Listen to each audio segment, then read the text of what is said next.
ಅಲ್ಲ, ಅದೇನು ವಿಶೇಷ?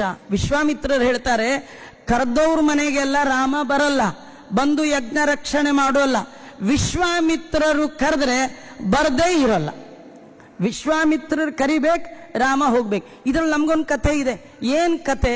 ನೀವು ವಿಶ್ವಾಮಿತ್ರರಾಗಿ ರಾಮನ್ ಕರೀರಿ. ವಿಶ್ವಾಮಿತ್ರರಾಗೋದು ಅಂದ್ರೆ ಏನಾಚಾರ್ಯ? ಹೆಂಡತಿ ಮಕ್ಕಳನ್ನೆಲ್ಲ ಬಿಟ್ಟು ತಪಸ್ ಅಲ್ಲೇ ಅಲ್ಲ. ವಿಶ್ವಾಮಿತ್ರರು ಅಂದ್ರೆ ಗಾಯತ್ರಿ, ಗಾಯತ್ರಿ ಅಂದ್ರೆ ವಿಶ್ವಾಮಿತ್ರರು. ವಿಶ್ವಕ್ಕೆ ಮಿತ್ರರು ವಿಶ್ವಾಮಿತ್ರರು. ವಿಶ್ವಾಮಿತ್ರರ ಹೆಸರು ಬೇರೆ, ಆದ್ರೆ ಅವರಿಗೆ ಮುಂದೆ ವಿಶ್ವಾಮಿತ್ರ ಅಂತ ಬರ್ತಾ ಇದೆ.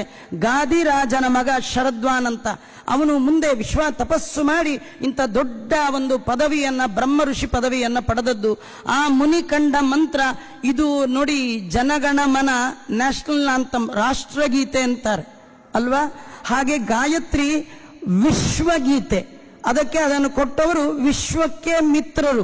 ಭಗವಂತ ಎಲ್ಲ ಮನುಕುಲದ ಸ್ನೇಹಿತ ಅಂತ ಆಚಾರ್ಯರು ಹೇಳ್ತಾರೆ. ವಿಷ್ಣುರ್ಮೇ ಪರಮ ಸುಹೃತು, ಜೀವನಿಗೆ ಆತ್ಯಂತಿಕ ಗೆಳೆಯ ಭಗವಂತ. ಅವನ ಸ್ಮರಣೆ ಮಾಡೋದೇ ಗಾಯಂತಂ ತ್ರಾಯತೆ.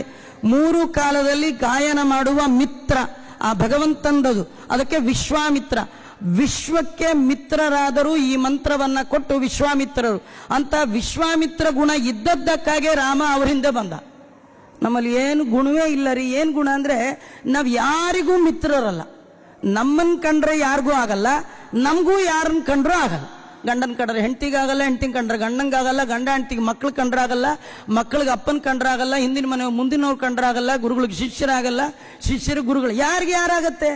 ಜೀವನ ಬರ್ತಿ ನಮಗೆ ಕೋಮ ಕಾಮ ಇದ್ರೊಳಗೆ. ದೇವರಲ್ಲಿ ಪ್ರೇಮ ಬೇಕು, ಎಲ್ಲರ ಒಳಗೆ ಭಗವಂತ ಇದ್ದಾನೆ. ಈ ರೀತಿ ವಿಶ್ವವನ್ನೇ ಪ್ರೀತಿಸಿದ ಮಹಾನುಭಾವರು ವಿಶ್ವಾಮಿತ್ರರು. ವಿಶ್ವಕ್ಕೆ ಗಾಯತ್ರಿಯನ್ನ ಕೊಟ್ಟ ಮಹಾನುಭಾವರು. ಒಂದರ್ಥ ಆದ್ರೆ, ಚೆನ್ನಾಗಿ ಗಾಯತ್ರಿ ಮಾಡು, ಗಾಯತ್ರಿ ಪ್ರತಿಪಾದ್ಯನಾದ ರಾಮನನ್ನ ಬೇಡು. ತಾತ್ಪರ್ಯ ಏನು ಗೊತ್ತಾ? ಗಾಯತ್ರಿಯನ್ನು ಅಥವಾ ಯಾವುದೇ ಕರ್ಮವನ್ನ ಮಾಡಿ ದೇವರನ್ನು ಬಿಟ್ಟು ಬೇರೆದನ್ನ ಬೇಡಬೇಡ. ಪುರುಷಾರ್ಥ ರೂಪನು ಹರಿಯು ಲೋಕಕ್ಕೆ ಎಂದು ಸದುಪಾಸನೆಯ ಗೈದವರಿಗಿತ್ತಪನು ತನ್ನ. ಕೆಲವರು ದೇವರ ಪ್ರಾರ್ಥನೆ ಮಾಡ್ತಾರೆ, ಗಾಯತ್ರಿ ಮಾಡ್ತಾರೆ. ಯಾಕೆ? ಧರ್ಮಕ್ಕಾಗಿ, ಅರ್ಥಕ್ಕಾಗಿ, ಕಾಮಕ್ಕಾಗಿ. ಪ್ರಯೋಜನ ಇಲ್ಲ. ಇನ್ ಕೆಲವರು ಉತ್ತಮರು ಮೋಕ್ಷಕ್ಕಾಗಿ ಅಂತಾರೆ, ಅದೂ ಅಲ್ಲ. ಅದಕ್ಕಿಂತಲೂ ಉತ್ತಮರು ಯಾರಂದ್ರೆ ದೇವರಿಗಾಗಿ ಗಾಯತ್ರಿ ಮಾಡ್ತಾರ. ಗಾಯತ್ರಿ ಮಾಡ್ಬೇಕು. ಯಾಕೆ? ಭಗವಂತ ನೀನು ನನ್ನ ಜೀವನ ಯಜ್ಞವನ್ನ ರಕ್ಷಣೆ ಮಾಡುವ ಸಾಧನೆಯ ಸಂರಕ್ಷಕ ನೀನಲ್ಲದೆ ಮತ್ತಾರು. ಹಾಗಾದ್ರೆ ಗಾಯತ್ರಿ ಮಾಡಿ ರಾಮನನ್ನ ಕರೀರಿ. ವಿಶ್ವಕ್ಕೆ ಮಿತ್ರರಾಗಿ ರಾಮನನ್ನ ಕರೀರಿ. ಸುಮ್ಮನೆ ರಾಮನ್ ಯಾವಾಗಂದ್ರೆ ಅವಾಗ ಕರೆದ್ರೆ ಬರಲ್ಲ. ಜೀವನವನ್ನೇ ಯಜ್ಞವನ್ನಾಗಿ ಮಾಡಿ ರಾಮನ್ ಕರೀರಿ, ಬರ್ತಾನೆ. ನಮ್ಮ ಜೀವನದಲ್ಲಿ ಯಜ್ಞದ ಕಾನ್ಸೆಪ್ಟೇ ಇಲ್ಲ. ಬೆಳಗ್ಗೆಯಿಂದ ರಾತ್ರಿ ಮಾಡುವ ಕರ್ಮ ಯಜ್ಞ ಆಗ್ಬೇಕು. ಯಜ್ಞ ಅಂದ್ರೆ ಹೋಮ ಅಲ್ಲ, ಯಜ್ಞ ಅಂದ್ರೆ ಪೂಜಾ. ಪರಿಪರಿ ಕೆಲಸವು ನಿನ್ನ ಮಹಾಪೂಜೆ ಆಗ್ಬೇಕು. ಪೂಜಾ ಅಂದ್ರೆ ಯೋಗ, ಅಂದ್ರೆ ಯೋಗ ಕರ್ಮಸ್ಸು ಕೌಶಲಂ. ಯಾವ ಕರ್ಮ ಹೇಗೆ ಮಾಡಿದ್ರೆ ಭಗವಂತ ಪ್ರೀತನಾಗ್ತಾನೋ ಆ ಕರ್ಮವನ್ನ ಹಾಗೆ ಮಾಡೋದೇ ಭಗವಂತನ ಪೂಜಾ. ಊಟ ಹೇಗೆ ಮಾಡೋದು? ನಿಂತು ಮಾಡಿದ್ರೆ, ಕೂತ್ ಮಾಡಿದ್ರೆ, ಮಲಗ ಮಾಡಿದ್ರೆ ಆಗಲ್ಲ. ಈ ಪರಿಯ ಲುಂಬನರ ನಿತ್ಯೋಪವಾಸಿ ನಿರಾಮಯ ನಿಷ್ಪಾಪಿ ನಿತ್ಯ ಮಹತ್ಸು ಯಜ್ಞಗಳ ಆಚರಿಸಿದವ. ಉಣುವ ಊಟ ಅದು ಭಗವಂತನ ಪೂಜಾ. ನೋಡಿ, ಸುಮ್ಮನೆ ಬೆಳಗಾಗಿ ಹೇಳ್ತೀರಿ, ಮುಖ ತೊಳ್ಕೊಳ್ತಿರಲ್ಲ, ಅದು ದೇವರ ಪೂಜೆ ಆಗ್ಬೇಕು. ಹೇಗೆ? ಏನಿಲ್ಲ, ಈ ಕೈ ಒಳಗೆ ಭಗವಂತ ನಿನ್ನ ಕೈ ಇದೆ, ಈ ಮುಖದ ಒಳಗೆ ನಿನ್ನ ಮುಖ ಇದೆ, ನಿನ್ನ ಕೈಯಿಂದ ನಿನ್ನ ಮುಖವನ್ನ ಪ್ರಕ್ಷಾಳನೆ ಮಾಡ್ತಾ ಇದ್ದೀನಿ ಅಂದ್ರೆ ಪೂಜೆ. ದೇವರ ನೆನಪು ತಂದು ಕೊಡುವ ಕರ್ಮವೇ ಭಗವಂತನ ಆರಾಧನಾ. ಹಲ್ಲು ಉಜ್ಜುತ್ತೀರಿ, ದಂತದೊಳು ಹಂಸಾಖ್ಯ. ಭಗವಂತ ಹಂಸನಾಮಕ ಪರಮಾತ್ಮ, ನೀ ಇದ್ದೀಯ, ನಿನ್ನ ಪೂಜೆ, ನೀ ಆಯ್ತು ಪೂಜೆ. ಈ ಒಂದು ಅನುಸಂಧಾನದಿಂದ ಮಾಡಿದಾಗ ಮಾತ್ರ ನೀವು ಮಾಡುವ ಎಲ್ಲ ಕರ್ಮ ಅದು ಯಜ್ಞ ಆಗತ್ತೆ. ಆ ಯಜ್ಞದ ರಕ್ಷಣೆಗಾಗಿ ರಾಮ ಬರ್ತಾನೆ.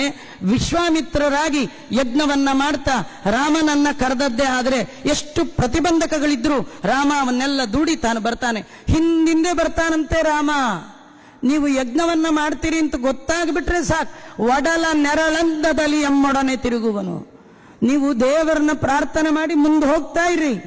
ಬಕುತ ಜನ ಮುಂದೆ, ನೀನವರ ಹಿಂದೆ. ವಿಶ್ವಾಮಿತ್ರೇಣ ನೀತ. ವಿಶ್ವಾಮಿತ್ರರು ಕರ್ಕೊಂಡು ಹೋದ್ರಂತ. ರಾಮ ಬಂದದ್ದು ಅನ್ನೋದಕ್ಕಿಂತಲೂ ವಿಶ್ವಾಮಿತ್ರರು ಕರ್ಕೊಂಡು, ಆ ವಿಶ್ವಾಮಿತ್ರರ ಭಕ್ತಿ, ಅವರ ಸಾಧನೆ ರಾಮಂಗೆ ಅವರನ್ನು ಬಿಟ್ಟಿರ್ಲಿಕ್ಕಾಗ್ಲಿಲ್ಲ. ಹಿಂದೆ ಬಕುತ ಜನ ಮುಂದೆ, ನೀನವರ ನಿಂದೆ.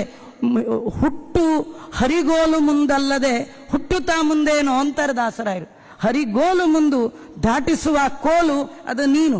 ಅಲ್ವಾ, ಕೋಲು ನೀನು, ಮುಂದೆ ನಾವು ಭಕ್ತರು. ಮುಂದೆ ರಥ ಬರುತ್ತೆ ರಾತ್ರಿ ನೋಡಿ, ಕೃಷ್ಣನ್ ರಥ, ಮುಂದೆ ಭಕ್ತರು, ಹಿಂದೆ ಭಗವಂತ ಅಲ್ಲ.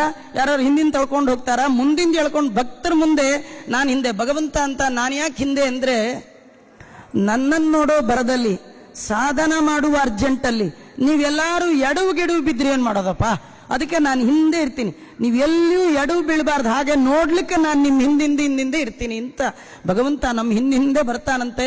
ವಿಶ್ವಾಮಿತ್ರರು ಮುಂದೆ, ಇದರರ್ಥ ಸಾಧನೆ ಮಾಡುವವರು, ಮಾಡುವ ಎಲ್ಲ ಕರ್ಮವನ್ನು ಭಗವಂತನ ಪೂಜಾ ಅಂತ ಮಾಡುವವರು, ಯಜ್ಞಾನುಸಂಧಾನದಿಂದ ಮಾಡುವವರು ಎಲ್ಲರಿಗಿಂತ ಮುಂದೆ. ಯಾಕೆ ಗೊತ್ತಾ, ಭಗವಂತ ಅವ್ರ ಹಿಂದೆ. ನಮ್ಮ ಹಿಂದೆ ದೇವರಿದ್ರೆ ಜೀವನದಲ್ಲಿ ನಾವು ಎಲ್ಲಾ ಕಡೆ ಮುಂದೆ. ನಮ್ಮ ಹಿಂದೆ ದೇವರಿದ್ರೆ ನೋಡಿ, ಯಾರಿಗೆ ಭಗವಂತ ಇದ್ದಾನೆ ಎನ್ನುವ ನಂಬಿಕೆ ಇದೆ, ದೇವರು ನಾನು ಮಾಡುವ ಕರ್ಮಕ್ಕೆ ರಕ್ಷಣೆ ಕೊಡ್ತಾನೆ ಎನ್ನುವ ನಂಬಿಕೆ ಇದೆ, ಅವ್ರಿಗೆ ಯಾವ ಭಯವೂ ಇಲ್ಲ. ದೇವರನ್ನು ಮರೆತವರಿಗೆ ಬದುಕೆ ಭಯದ ಸರಮಾಲೆ.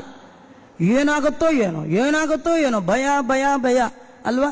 ಯಾರಿಗೆ ದೇವರಿದ್ದಾನೆ ಎನ್ನುವ ಎಚ್ಚರಿಕೆ ಭಯವೇ ಇಲ್ಲ, ವಿಶ್ವಾಮಿತ್ರರಿಗೆ ಭಯವೇ ಇಲ್ಲ. ವಿಶ್ವಕ್ಕೆ ಮಿತ್ರರಾದವರು, ಗಾಯತ್ರಿಯನ್ನೇ ಕಂಡವರು, ಯಜ್ಞ ರಕ್ಷಕನಾಗಿ ರಾಮನನ್ನ ಕರೆದವರು, ಇವರಿಗೆ ಎಲ್ಲಿ ಭಯ? ಮುಂದೆ ಹೋಗ್ತಾ ಇದ್ದಾರೆ, ಹಿಂದೆ ರಾಮ ಬರ್ತಾ ಇದ್ದಾನೆ.